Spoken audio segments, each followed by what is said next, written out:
마가복음 14장. 유월절과 무교절 이틀 전이었다. 그런데 대제사장들과 율법학자들은 어떻게 속임수를 써서 예수를 붙잡아 죽일까 하고 궁리하고 있었다. 그런데 그들은 백성이 소동을 일으키면 안 되니 명절에는 하지 말자 하고 말하였다. 예수께서 베다니에서 나병 환자였던 시몬의 집에 머무실 때에 음식을 잡수시고 계시는데 한 여자가 매우 값진 순수한 나드 향유 한 옥합을 가지고 와서 그 옥합을 깨트리고 향유를 예수의 머리에 부었다. 그런데 몇몇 사람이 화를 내면서 자기들끼리 말하였다. 어찌하여 향유를 이렇게 허비하는가? 이 향유는 300데나리온 이상에 팔아서 그 돈을 가난한 사람들에게 줄 수 있었겠다. 그리고는 그 여자를 나무랐다. 그러나 예수께서 말씀하셨다. 가만두어라. 왜 그를 괴롭히느냐?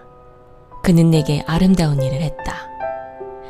가난한 사람들은 늘 너희와 함께 있으니 언제든지 너희가 하려고만 하면 그들을 도울 수 있다. 그러나 나는 언제나 너희와 함께 있는 것이 아니다. 이 여자는 자기가 할 수 있는 일을 하였다.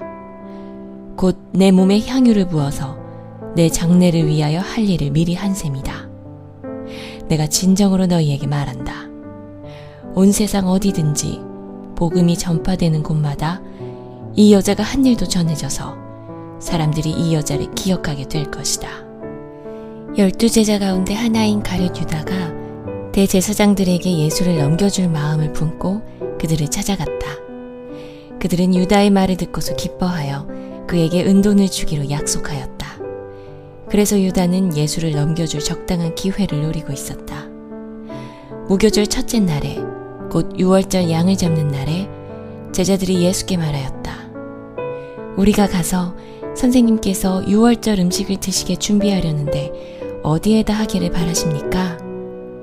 예수께서 제자 2사람을 보내시며 말씀하셨다. 성 안으로 들어가거라. 그러면 물동이를 메고 오는 사람을 만날 것이니 그를 따라가거라. 그리고 그가 들어가는 집으로 가서 그 집주인에게 말하기를 선생님께서 하시는 말씀이 내가 내 제자들과 함께 유월절 음식을 먹을 내 사랑방이 어디 있느냐고 하십니다. 하여라. 그러면 그는 자리를 깔아서 준비한 큰 다락방을 너희에게 보여줄 것이니 거기에 우리를 위하여 준비를 하여라. 제자들이 떠나서 성 안으로 들어가서 보니 예수께서 말씀하신 그대로였다. 그리하여 그들은 유월절을 준비하였다. 저녁 때가 되어서 예수께서는 12제자와 함께 가셨다. 그들이 자리를 잡고 앉아서 먹고 있을 때에 예수께서 말씀하셨다. 내가 진정으로 너희에게 말한다. 너희 가운데 한 사람, 곧 나와 함께 먹고 있는 사람이 나를 넘겨줄 것이다.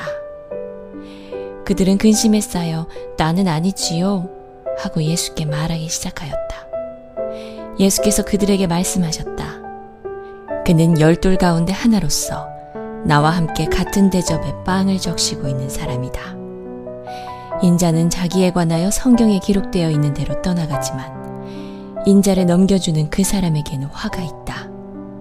그 사람은 차라리 태어나지 않았더라면 자기에게 좋았을 것이다. 그들이 먹고 있을 때에 예수께서 빵을 들어서 축복하신 다음에 떼어서 그들에게 주시고 말씀하셨다. 받아라. 이것은 내 몸이다. 또 잔을 들어서 감사를 드리신 다음에 그들에게 주시니 그들은 모두 그 잔을 마셨다. 그리고 예수께서 말씀하셨다. 이것은 많은 사람을 위하여 흘리는 나의 피, 곧 언약의 피다. 내가 진정으로 너희에게 말한다. 이제부터 내가 하나님의 나라에서 새 것을 마실 그날까지 나는 포도나무 열매로 빚은 것을 다시는 마시지 않을 것이다. 그들은 찬송을 부르고서 올리브산으로 갔다. 예수께서 제자들에게 말씀하셨다. 너희가 모두 걸려서 넘어질 것이다. 성경에 기록하기를 내가 목자를 칠 것이니 양떼가 흩어질 것이다 하였기 때문이다. 그러나 내가 살아난 뒤에 너희보다 먼저 갈릴리로 갈 것이다. 베드로가 예수께 말하였다. 모두가 걸려 넘어질지라도 나는 그렇지 않을 것입니다. 예수께서 그에게 말씀하셨다. 내가 진정으로 너희에게 말한다. 오늘 밤에 닭이 2번 울기 전에 네가 3번 나를 모른다고 할 것이다. 그러나 베드로는 힘주어서 말하였다. 내가 선생님과 함께 죽는 한이 있을지라도 절대로 선생님을 모른다고 하지 않겠습니다. 나머지 모두도 그렇게 말하였다. 그들은 겟세마네라고 하는 곳에 이르렀다. 예수께서 제자들에게 말씀하시기를 내가 기도하는 동안에 너희는 여기 앉아 있어라 하시고 베드로와 야고보와 요한을 데리고 가셨다. 예수께서는 매우 놀라며 괴로워하기 시작하셨다. 그래서 그들에게 말씀하셨다. 내 마음이 근심에 쌓여 죽을 지경이다. 너희는 여기에 머물러서 깨어 있어라. 그리고서 조금 나아가서 땅에 엎드려 기도하시기를 될 수만 있으면 이 시간이 자기에게서 비껴가게 해달라고 하셨다. 예수께서는 이렇게 말씀하셨다. 아빠 아버지, 아버지께서는 모든 일을 하실 수 있으시니 내게서 이 잔을 거두어 주십시오. 그러나 내 뜻대로 하지 마시고 아버지의 뜻대로 하여 주십시오. 그런 다음에 돌아와서 보시니 제자들은 자고 있었다. 그래서 베드로에게 말씀하셨다. 시몬아, 자고 있느냐? 1시간도 깨어 있을 수 없느냐? 너희는 유혹에 빠지지 않도록 깨어서 기도하여라. 마음은 원하지만 육신이 약하구나. 예수께서 다시 떠나가서 같은 말씀으로 기도하시고 다시 와서 보시니 그들은 자고 있었다. 그들은 졸려서 눈을 뜰 수 없었던 것이다. 그들은 예수께 무슨 말로 대답해야 할지를 몰랐다. 예수께서 3번째 와서 그들에게 말씀하셨다. 남은 시간을 자고 쉬어라. 그 정도면 넉넉하다. 때가 왔다. 보아라. 인자는 죄인들의 손에 넘어간다. 일어나서 가자. 보아라. 나를 넘겨줄 자가 가까이 왔다.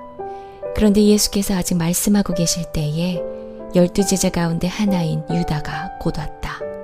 대제사장들과 율법학자들과 장로들이 보낸 무리가 칼과 몽둥이를 들고 그와 함께 왔다. 그런데 예수를 넘겨줄 자가 그들에게 신호를 짜주기를 내가 입을 맞추는 사람이 바로 그 사람이니 그를 잡아서 단단히 끌고 가시오 하고 말해놓았다. 유다가 와서 예수께로 곧 다가가서 랍비님 하고 말하고서 입을 맞추었다. 그러자 그들은 예수께 손을 대어 잡았다. 그런데 곁에 서 있던 이들 가운데서 어느 한 사람이 칼을 빼어 대제사장의 손을 내리쳐서 그 귀를 잘라버렸다. 예수께서 그들에게 말씀하셨다. 너희는 강도에게 하듯이 칼과 몽둥이를 들고 나를 잡으러 나왔느냐? 내가 날마다 성전에서 너희와 함께 있으면서 가르치고 있었건만 너희는 잡지 않았다. 그러나 이것은 성경 말씀을 이루려는 것이다. 제자들은 모두 예수를 버리고 달아났다. 그런데 어떤 젊은이가 맨몸에 혼니부를 두르고 예수를 따라가고 있었다. 그들이 그를 잡으려고 하니 그는 혼니부를 버리고 맨몸으로 달아났다. 그들은 예수를 대제사장에게 끌고 갔다. 그러자 대제사장들과 장로들과 율법학자들이 모두 모여들었다. 베드로는 멀찍이 떨어져서 예수를 뒤따라 대제사장의 집 앞마당에까지 들어갔다. 그는 하인들과 함께 불을 쬐고 있었다. 대제사장들과 온 의회가 예수를 사형에 처하려고 그를 고소할 증거를 찾았으나 찾아내지 못하였다.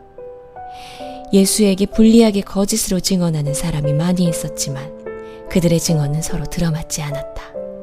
더러는 일어나서 그에게 불리하게 거짓으로 증언하여 말하기를 우리가 이 사람이 말하는 것을 들었는데 내가 사람의 손으로 지은 이 성전을 허물고 손으로 짓지 않은 다른 성전을 사흘 만에 세우겠다 하였습니다.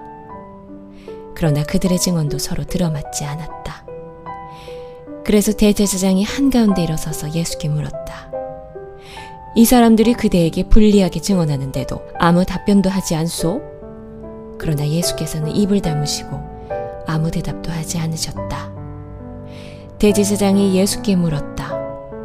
그대는 찬양을 받으실 분의 아들 그리스도요? 예수께서 말씀하셨다. 내가 바로 그이요. 당신들은 인자가 전능하신 분의 오른쪽에 앉아 있는 것과 하늘에 구름을 타고 오는 것을 보게 될 것이요. 대제사장은 자기 옷을 찢고 말하였다.